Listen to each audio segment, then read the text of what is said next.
सुबह से लेकर आधी रात तक अब गर्मी लोगों की जान पर भारी पड़ने वाली है।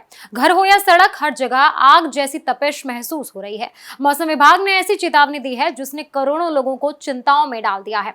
अगले कुछ दिन बेहद मुश्किल हो सकते हैं। दिन में लू का हमला और रात में भी गर्म हवाओं से राहत नहीं मिलने वाली। आखिर कितनी बढ़ेगी गर्मी और किन राज्यों पर इसका सबसे ज्यादा खतरा होगा, आइए समझते हैं। देश भर में इस समय भीषण गर्मी का कहर लगातार बढ़ता जा रहा है। भारतीय मौसम विभाग ने चेतावनी दी है कि 24 मई तक कई राज्यों में हालात और खराब हो सकते हैं। मौसम विभाग के मुताबिक आने वाले दिनों में तापमान 3 से 4 डिग्री तक और बढ़ सकता है। कई इलाकों में पारा 45 से 46 डिग्री सेल्सियस तक पहुंचने का अनुमान है। इसका मतलब साफ है कि लोगों को अगले कुछ दिन बेहद सावधानी के साथ बिताने होंगे। दिल्ली, एनसीआर, यूपी, बिहार, राजस्थान, मध्य प्रदेश, पंजाब, हरियाणा, गुजरात और महाराष्ट्र समेत कई राज्यों में हीट वेव का अलर्ट जारी किया गया है। कई जगहों पर ऑरेंज और येलो अलर्ट लागू है।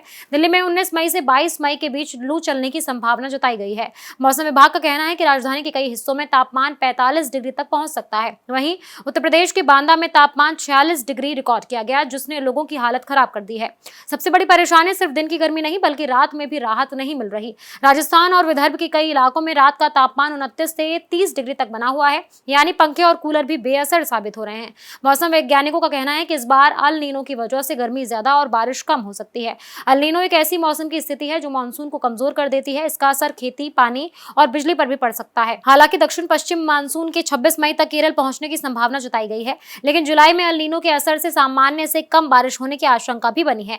भीषण गर्मी का असर अब लोगों की सेहत पर भी दिखने लगा है। डॉक्टरों ने चेतावनी दी है कि लंबे समय तक धूप में रहने से हीट स्ट्रोक, डिहाइड्रेशन और चक्कर आने जैसी समस्याएं बढ़ सकती हैं। छोटे बच्चों, बुजुर्गों और बीमार लोगों को सबसे ज्यादा खतरा बताया गया है। मौसम विभाग ने लोगों को दिन में ज्यादा बाहर ना निकलने, खूब पानी पीने, हल्के कपड़े पहनने और सिर ढककर रखने की सलाह दी है। गर्मी का असर खेती और पशुपालन पर भी पड़ रहा है। किसानों को फसलों में हल्की लेकिन बार बार सिंचाई करने की सलाह दी गई है ताकि पौधे सूखने से बच सके। वहीं पशुओं और पक्षियों के लिए भी गर्मी से बचाने के लिए खास इंतजाम करने के लिए कहा गया है। कुल मिलाकर आने वाले कुछ दिन देश के कई हिस्सों के लिए बेहद कठिन हो सकते हैं। मौसम विभाग लगातार हालात पर नजर बनाए हुए है और लोगों से सतर्क रहने की अपील कर रहा है।